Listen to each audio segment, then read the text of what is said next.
我现在跟各位介绍，就是那中国现在就是变成一个数据监控集权国家啊，这个大家都是，我相信线上各位都是非常熟悉啊。中国能够崛起，它的 process 跟它的那个 outcome，其实是基于一些条件跟后果。人民是没有自由的，人民是没有隐私权的，整个国家没有法治啊。那就像我刚刚引这个秦晖的说法啊，中国的民工撑起来中国经济，它本质上是低工资、低福利、低人权。然后呢，中国政府运用高科技监控人民，所以有全世界密度最高的摄像头跟人脸辨识设备，庞大的社会控制机器，然后采取这个社会信用体系，对社区采取网格化管理，然后呢有普及化的电子支付系统，中国人觉得很方便，台湾人很多人也在很羡慕中国，说有那么方便的电子支付，可是其实你是完全没有隐私的，你不用钞票，你也不用，甚至就是连信用卡都不必了啊，直接电子支付，其实你的所有的行为，你的经济行为差不多就全部被厂商跟国家监控住了。然后你看现在又因为 COVID-19 的这个问题，又有这个健康码、清零风控，所以它是一个完全的一个完美的数据监控的集权国家。请看下一页。你看这个监视器密度全球排名前10个城市，这个数据大概是1年前左右，这个数据是变动的网站各位可以上去自己查。你看这个全球排名密度最高前10个城市中国占了8个，重庆、深圳、上海、天津、济南、武汉、广州、北京，只有2个城市位居这个前10，就是英国的伦敦跟美国亚特兰大。但是呢，前5名也都是中国排名的，所以你就知道这个密度多高请看下一页。这个是用图形来展示的用 diagram 让各位看，就是说你看那个红点是密度越高，那点越大。你看整个都是集中在中国，其他国家就比较稀疏那你看非洲国家根本就没有列入这个排行榜，那就是中国为主，然后西欧跟美国一些城市主要是这样。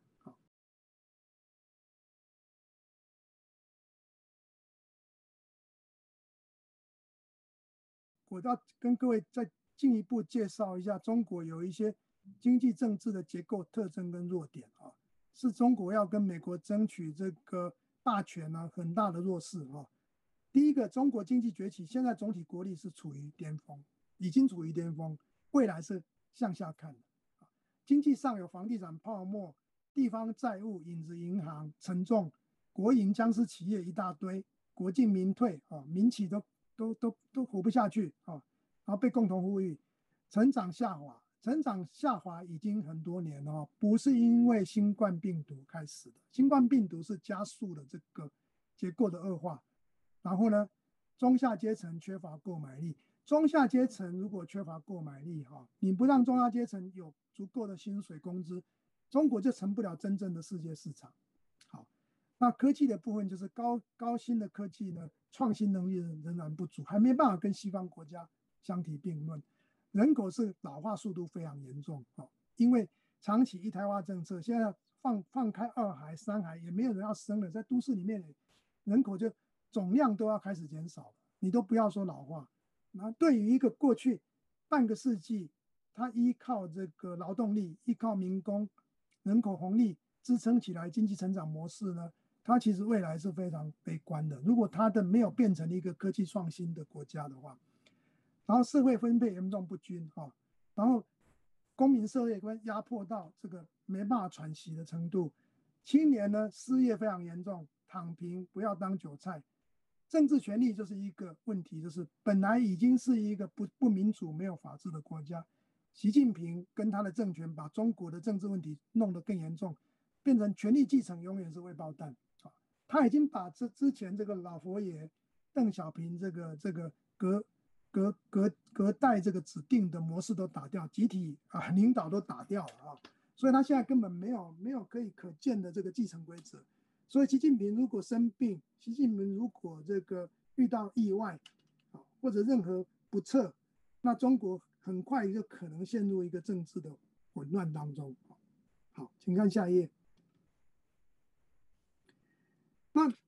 如果这样看哈，中国发展模式，就是我在之前写那本书，我 document 这个25年的发展的资料，所总结那个中国发展模式哈，那个模式就是我把它称为是一种东亚发展主义的亚型，就是寻租发展型国家的发展。那个模式曾经让中国昌盛了将近30-40年，那这个发展模式是不是已经走到穷途末路啊？那我是打一个问号啊，可是事实上这个问题已经被提出来啊，而且已经面临这个迫切的这个压力了啊。首先我们知道这个低人权、高压榨、分配不均啊，这都是大家都非常熟悉的这个状况。青年高失业啊，这个在2个月前的统计啊，16岁跟24岁这个青年啊，有20% 失业，这个非常巨大的失业率啊。然后他们没有未来，躺平，内卷躺平。然后新冠疫情呢，清零风控，用数位极权主义来监控，然后呢，整个用的是违反人性伦理的国家控制机器。这个大白部队就像那个大白机器人，就像 robots 一样哦，就是一个官僚体系，一个科技官僚，一个团队在控制社会。然后呢，习近平强调国家安全啊，你看他的政治报告，国家安全强调这个是数十次、上百次强调政治安全。然后政治安全背后其实是把它连接到习近平个人的政治生命跟政治安全，所以等于说把国家这个10多亿人口这个巨大的帝国啊，中国还是个帝国，中国不是 nation state， 它是个 empire。这个中国这样一个 massive scale 的 empire， 在系乎一个人的这个政治安全上面啊，这个是非常荒谬的事情。然后我们知道刚发生这个白色抗争、白色革命这件事情，一开始我们看到都是从这个比较社会的边缘开始出现的啊，富士康工人逃离，然后这个广东这个民工村的这个民工抗议，然后乌鲁木齐火灾，然后慢慢变成烧到核心城市北上广，然后这个武汉，然后成都、重庆都有抗争起来。然后呢，他们要求反封控，要求自发解封啊，因为前面的经济问题已经累积那么多了，民怨非常非常巨大，加上3年的封控跟牺牲的这个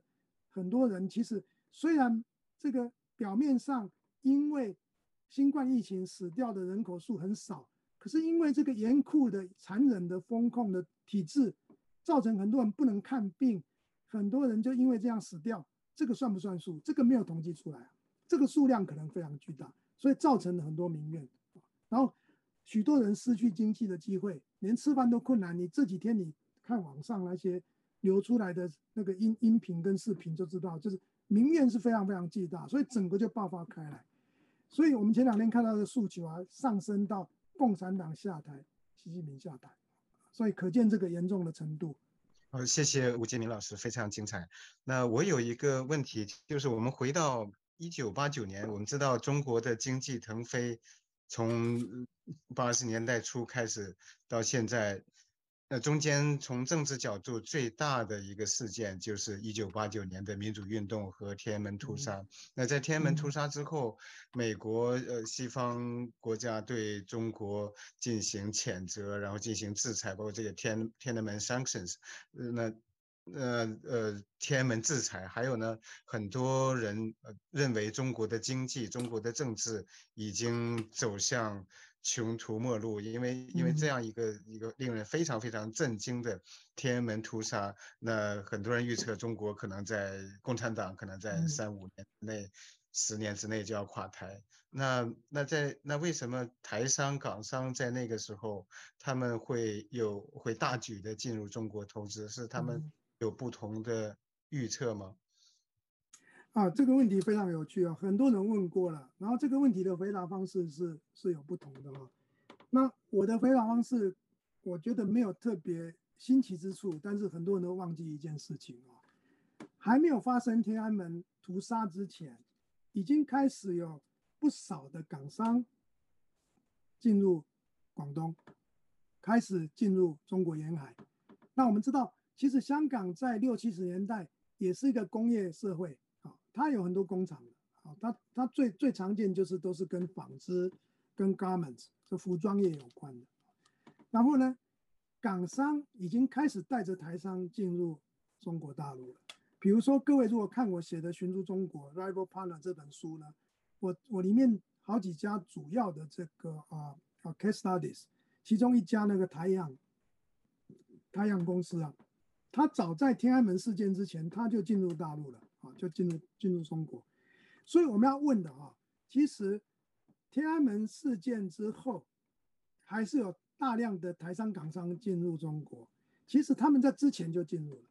为什么呢？因为整个东亚地区四小龙Four Tigers 四小虎，他们因为货币，他们的货币升值，这个货币升值的源头就因为美国跟日本订了 Plaza Accord 在1985，然后呢之后日币大幅度的升值，带动韩元、韩环，带动台币、港币，都是在升值的趋势。你知道，做外销的国家、做外销的公司，只要你的货币升值，你的利润就会快速降低嘛。所以他没办法，货币快速升值，这是一个推力。第二个推力是，台湾、韩国一样，都在提升劳工的福利水平，提高工资，提高国家的发展，这个增加环保成本跟各种现代化的法治规范。所以呢，劳动成本、土地成本、环保成本一样快速增加。这个现象跟中国从2005、08之后的发展是一样的，只是中国是慢了一步而已啊。那所以这个都推力，这个 push 让港商、让台商啊，然后新加坡商也一样，然后这个韩商这个大举进入中国。那但是也有拉力啊，拉力就是中国特别用很大的力气在吸引所谓的侨外资本、华侨资本。所以在中国原来的定义当中呢，港商、台商也都是华侨啊，都是侨外资本。所以他们想要引用这个香港模式、台湾模式，我的书里面也有写得很清楚啊。一开始像这个中国的经济官僚，像古牧啊，他国务委员当时的古牧，或者中国南方的这些地方首长，像那个任仲夷啊、习仲勋这些人，就是习近平的父亲，他们都在广东任职。你从他们回忆录里面，我们都已经做了研究，就很清楚说，就是一心要学习港台的这个加工出口模式啊，就是都是一样啊，就是加工出口模式都要学习这个模式。到了中国，就所谓的这个来料加工，所谓的这个两头在外这个发展模式。所以中国是有给予这些港商、台商，后来加上四小龙其他的，就很多的优惠啊，那时候优惠很多。比如说现在已经看不到，以前呢，台商到中国进入海关，还有走这个台胞专用道，不知道各位听过没有？台胞可以走一个快速通道，叫台胞专用道。现在已经没有这种优惠了，因为中国觉得就没什么了不起，我们有钱了，我们根本不需要台资来做这些事情嘛，是不是？对，所以这是一个中国的拉力。然后呢，到了1992年，邓小平到南方巡视，不是又增加了开放力道，又增加这个拉力。所以这两个力量 push 跟 pull 一起，就让台资港资大量进入中国。那当然，对于大量的台湾的中小企业来说，他们根本也不会想太多这个有关人权的问题，有关这个天安门屠杀，他们觉得这是一个机会。可是我们不走在台湾，我的传统产业，我的夕阳工业，我的这个夕阳工业所谓 sunset industry 就做不下去，工资太贵了，就做不下去了嘛，所以他们只好离开。他们不是到东南亚，就是到广东、到长三角去了，就是在过去那几十年。那这个开始并不是从天安门开始的。我是这样回答滕彪。好，谢谢。那我们有很多观众提出来很有意思的问题，那其中有一个，您正好刚才也谈到来料加工两头在外，他希望您和今天的这种双循环来进行一下对比，他们的理论依据，就是说现在共产党提出这个双循环，它和过去的那个如何进行比较呢？OK， 这个习近平提出双循环的这个经济发展的口号啊，就表示他要走的道路就是跟原来这个从邓小平年代走的这个外销的路线就是不一样了啊。那这个这个事情是这样啊，就是根据我们的研究呢，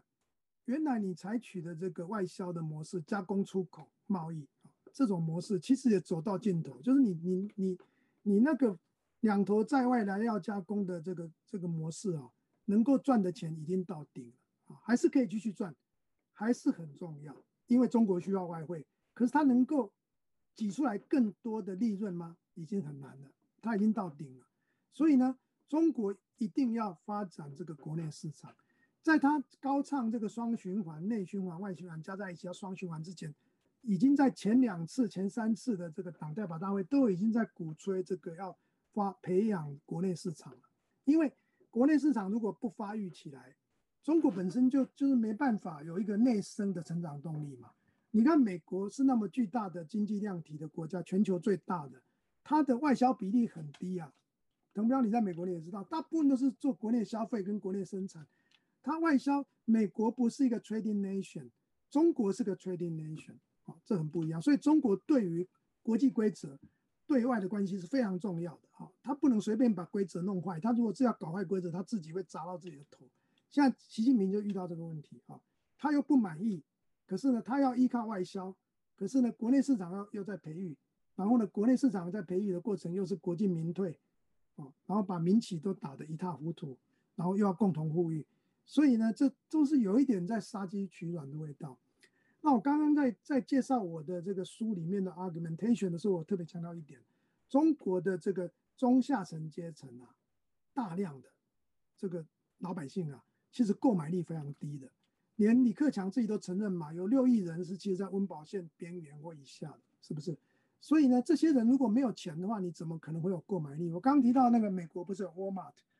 的进口大量的从中国，现在从越南、从东南亚进口大量这个消费品到美国，那个都是卖给所有的中下层阶级的，是很强的购买力的。可是中国的中下层阶级购买力还是不足啊，还是不足，因为他们就是所得分配太差嘛。上面人很有钱，中国的大款很多，到全球去收购这些名牌包，巴黎的那个名牌包的商店都被中国的游客塞满了啊。那所以现在这个双循环就已经是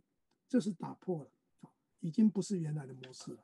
那在习近平上台之后，这种一方面集权体制，一方面经济高速发展的模式，是不是就走到了尽头？中国模式的任务是不是已经完结了？中国在政治上、经济上就是要走另外的模式。那随着这个中国劳动成本的提高，也有很多工厂开始转到其他的东南亚国家呀等等。能不能请您也包括李安友教授来谈一下中国模式的前景？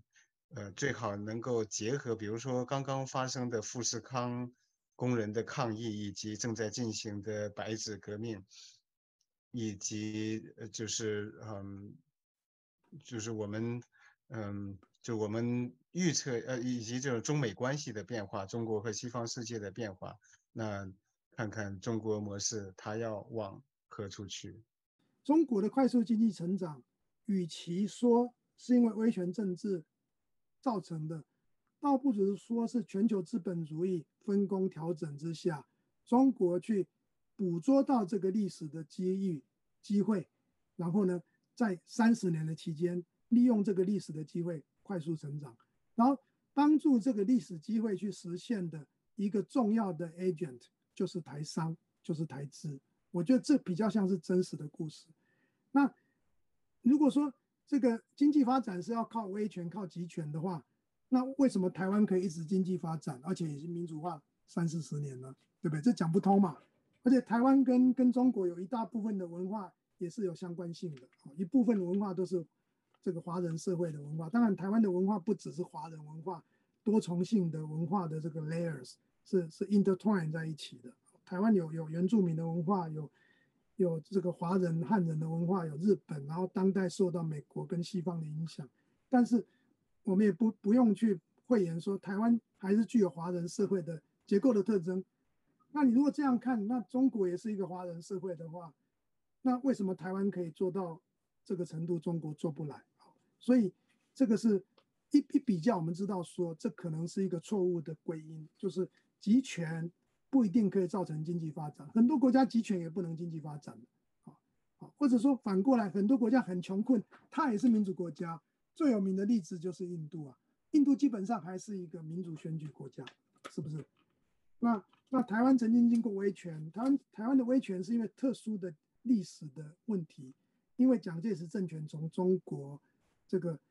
移民逃难到台湾，带来100万的军民，那变成所谓的外来政权，长期的外来政权的不民主的问题嘛，所以后来是民主化了，对不对？我们看到过去是30年民主化了，那经济发展是横贯在过去这半个世纪，那民主化之后这30年，台湾经济持续成长啊，现在台湾的 GPT per capita 到了今年甚至是比韩国、比日本都高，这是蛮惊人的发展。所以我觉得这个是不能在这个威权主义跟经济发展画上等号的。那其他问题就给我的老师去回答了。这个问题非常非常复杂。从政治的角度来看，我自己认为中国模式的发展取决于这个领导阶层，就是最高最有权力的几个人，他们分裂还是他们还是团结，还是都是围绕着这个所谓的党的核心而团结。那么1989年的话，这个游行示威为什么扩展，为什么发展到那么非常大的这个程度，是因为赵紫阳和李鹏的分裂。现在看起来，西鹏周围的人分裂的可能性非常非常的低。所以，如果这个集中的权力保持团结的话，他们有非常非常的镇压群众的工具。这个他们的刚才这个大家都说明，他们的控制社会的工具，这个体制非常完满，非常有能力控制。所以我自己比较悲观，认为这个现在的反恐的运动大概不会发展，可能很快会被镇压。那中国的我们还有2-3分钟的时间，我们来看一下，就是白纸革命正在进行的这种抗议活动。那在我看来，它有非常非常广泛的、强大的心理基础，因为过去几年的这种风控，尤其是动态清零，让几乎每一个人都受害，深受其害。那在这种情况下，人们聚集起来对这个政策表示抗议，实际上也就是对习近平表示抗议，因为我们都清楚，在中国是习近平强行推行这样一个政策，那反对这样一个风控清零政策，基本上就等于反对习近平。那在两位看来，习近平和中共高层他有没有可能做出妥协让步，然后把这个危机平息下去呢？我是跟很多其他世界专家是一致的想法，就是现在的中国的 digital totalitarianism 的控制是非常非常强，就像我刚刚介绍过的啊。但是不能否认一件事情，就是中国已经有一大部分的人民真的是已经搞到民不聊生，跟民怨非常积怨非常深，非常愤怒，甚至有一种对这个统治阶级有一种深刻的恨跟怨。那我觉得从这一次白纸抗争或者白纸革命，我们看到一件事情，我觉得对习近平习政权啊是非常大的警讯。就是呢，他们喊出共产党下台，他们甚至喊出习近平下台。我觉得这个力道是非常大的。为什么？他们敢喊出来，他们站出来了，然后自行解封，然后站出来，然后聚众游行示威，然后喊出这些口号。其实有一个重要的指标，就是他们内在的恐惧快速的消失掉。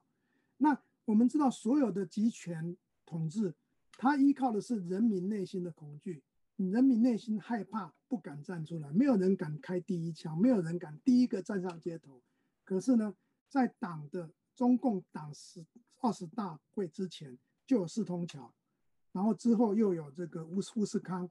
有南方的抗争，乌鲁木齐的火灾，让人们活生生看到封控的惨绝人寰。所以呢，上海抗议，到处的学生，所以我觉得是已经有一部分的人民他不再恐惧，至少在这一波他敢站出来，这个对中共政权是非常大的挑战。但是另外一面，我觉得以中共政权它的这个它内部掌有的资源跟控制力，它这2天也在快速做疏导，跟非常非常有限的放松啊，包括说能够一定程度能解封就应该解封啊，这些话都有在提出来，但是它是2手策略，一方面是有一点安抚，然后局部的放松，但是另一方面我们看到很多新的威吓的措施手段都出来了，对这些这个播报消息的人呢，推特上面的这个转播站，然后在这些个别的学校里面的学生都受到各种警告了，所以它是2手策略。所以我觉得确实短期内我不会去预期说会有一场人民革命这样大规模的抗争，或者说马上就会大规模的军队镇压，至少到今天我们没有看到这个迹象。但是我觉得如果中国继续坚持这样的一个数位集权跟清零的风控的基调，那我觉得这个政权是有可能在未来一段时间有可能爆发内乱，可能性是存在的。OK， 我就说2、3句。习近平如果让步的话，他面对的敌人不是群众，而是新冠。因为中国的 vaccination 这个 vaccine 的效果不好，第一，vaccine 怎么讲？打针，疫苗不好，第一，第二，这个疫苗率也不够高，第三，那个 ICU right intensive care units 怎么讲？这个不够，重症监护室，重症病房或加护病房，重症病房。之所以考虑到这3个因素的话，你如果邓小平让步，向大众让步的话，这个新冠会非常快发展，会杀很多人。美国这个去世的人是100万以上，中国我不敢想象会死多少人，所以习近平我认为从这个角度来讲，他不可能让步，他现在已经没有出路。那非常感谢吴介民教授，感谢连友教授，我们下星期再见。